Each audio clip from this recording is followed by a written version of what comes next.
Quarta-feira é dia de análise política. O convidado de hoje é o cientista político Fernando Chagas. Chagas, boa noite, obrigado por estar mais uma vez aqui com a gente. Queria começar repercutindo com você os números do CAGED, né, que a gente falou agora há pouco aqui, que mostram aí um início de recuperação, apesar de tímido, né? Números tímidos, lentos, no país de uma forma geral, mas também aqui para a região da Baixada Santista, Santos e outras cidades aqui da nossa região. Você diria que é um cenário pontual ou mostra já uma tendência? Não, antes de mais nada, boa noite aos telespectadores, é uma tendência lenta e gradual. Como a economia está demorando muito para recuperar, o emprego também demora para recuperar, mas a tendência é de aumentar.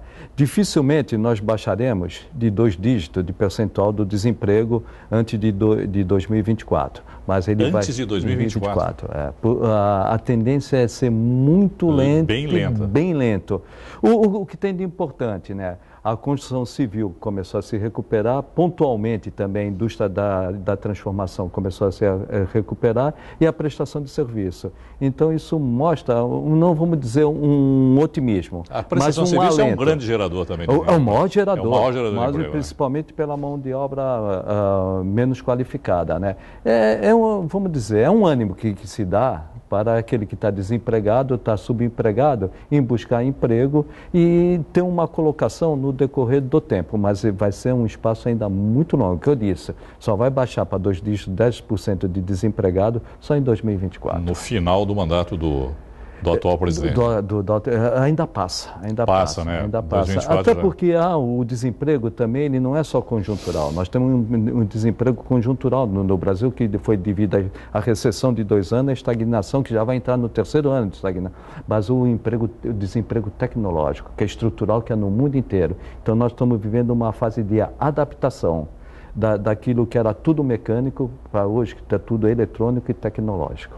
Com a aprovação no Senado, em primeiro turno, da reforma da Previdência, né, ontem, você diria que, de alguma maneira, essa aprovação também melhora a condição para que o mercado de trabalho melhore, Chagas? Tem pouca influência. A Previdência, no que ela vai ajudar, é diminuir o ritmo de crescimento da dívida pública. Agora, impactar no emprego... Em geração de emprego? Não, o que vai gerar emprego? A economia vai voltar a crescer. A desoneração da folha de pagamento, que tanto Paulo Guedes fala, não gera desemprego, não gera emprego. Ele gera lucro para a empresa, aumento de salário para quem está empregado. O que vai recuperar o emprego é o crescimento da economia. Enquanto a economia não crescer... Mas aí com a reforma e com a economia que vai ser feita, o país pode voltar a investir. E aí sim, isso pode gerar emprego. Isso, né, essa grande garantia. Se o investidor... principalmente a iniciativa privada, verificar que a dívida pública, o ritmo de crescimento da dívida pública, que tem 80% do PIB, começar a cair, aí ele se entusiasma e começa a investir. Se ele investir, logicamente, vai gerar emprego, gerando emprego gera consumo, gerando consumo gera produção. Ainda falando sobre a reforma da Previdência, o governo acabou, de alguma maneira, sofrendo uma derrota ontem na votação dos destaques, que eram muitos, acho que mais de 10 destaques, acabou sendo derrotado em um dos destaques, que era o que dizia respeito ao abono salarial. Isso. Quer dizer, ele foi excluído, né, da reforma e mantém-se o que é hoje. Pagamento de até 2 salários mínimos e não R$ 1.300, como eles queriam na reforma, não é? Quem ganha até 2 salários mínimos vai ter, vamos dizer, o 14º salário. Qual é a ideia da equipe econômica, principalmente do Paulo Guedes? Diminuir para um salário mínimo.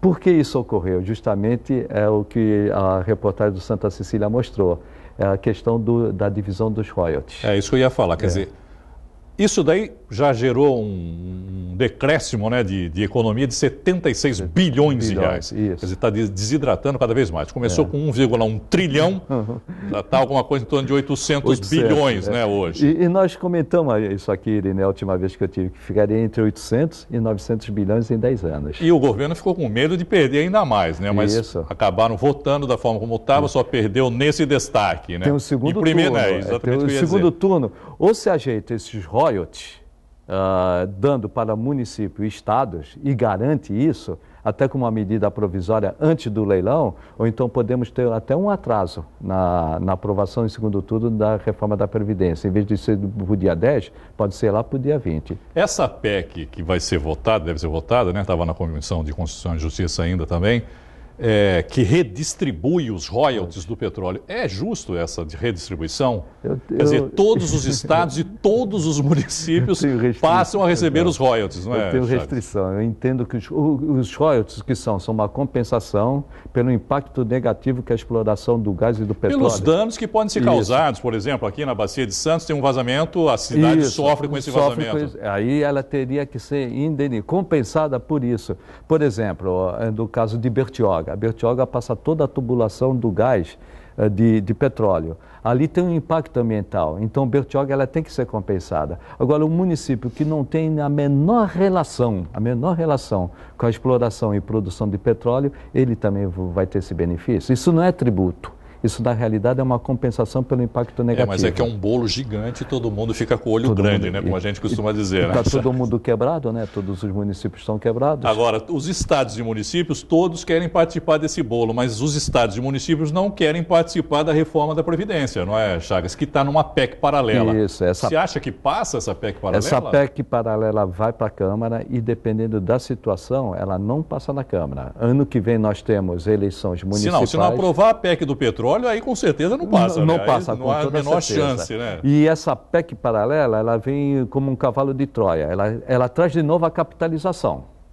Aí quando o Paulo Guedes colocar de novo a capitalização, é capaz de paralisar essa PEC para os municípios. Mas é importante a Previdência para os municípios. Ele está sendo teimoso com isso, né? Bastante teimoso. Ele ainda não percebeu... Porque a capitalização me parece que é um assunto que capitalização tem uma grande rejeição, né, no Congresso. CPMF, essas duas coisas estão sepultadas. E são duas coisas que ele defende aí, ele defende. Ele ainda não percebeu que uma coisa é a técnica, outra coisa é a política. Falta esse lado político, né, para ele, com certeza.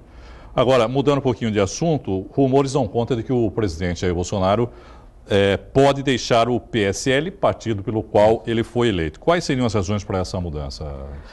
O PSL, na realidade, ele não é um partido orgânico. Ele foi formado em função da alta popularidade do Bolsonaro no ano passado. O Bolsonaro, ele tem um pensamento, e o pensamento de muitos colisionários são pensamentos diferentes do dele. Então ele está pensando sair. Ou ele sai, ou muita gente vai sair. Eu acredito Mas que ele saindo é um grande esvaziamento do PSL, né? Já não é grande coisa, né? E ainda ele saindo, mas eu acredito que ele fique, e na realidade os outros partidários que devam sair por desentendimento com ele. Eu acredito que ele ainda fique no PSL. Patriotas seria um caminho? Patriotas poderia ser um destino dele.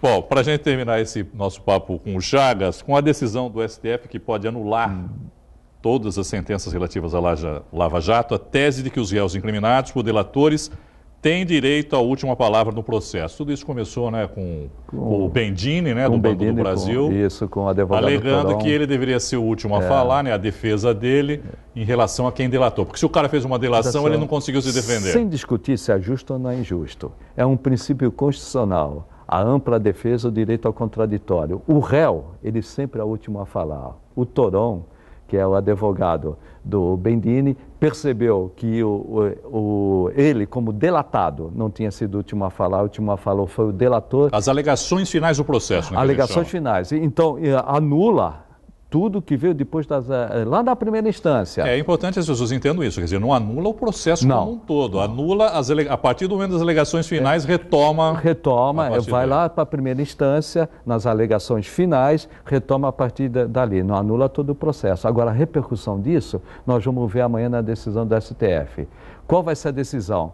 Vai ser a decisão para todos ou só aqueles que suscitaram isso? Mas acho que o próprio STF está um pouco preocupado com isso em relação para que não valha para todo mundo. Por isso que suspenderam a sessão de hoje. Porque hoje, inclusive, também o novo Procurador-Geral da República, Augusto Aras, defende, né, que esse entendimento vale apenas para os casos futuros. Isso, mas aí não cabe, porque aí seria uma modulação. Nesse caso não cabe modulação porque é um habeas corpus. Cabe modulação na ação direta de inconstitucionalidade. Neste caso é um habeas corpus, é uma orientação que vai ser só para quem suscitou isso na primeira instância ou para todos. E causou prejuízo ou não causou prejuízo? É outra avaliação que vai ter. Se causou prejuízo, vai ter direito a rever. Se não causou prejuízo, não vai ter direito a rever. E quem vai fazer essa avaliação, se causou ou não causou prejuízo? É complicado. É bem complicado. Chagas, obrigado e boa noite para você. Um abraço, até a próxima.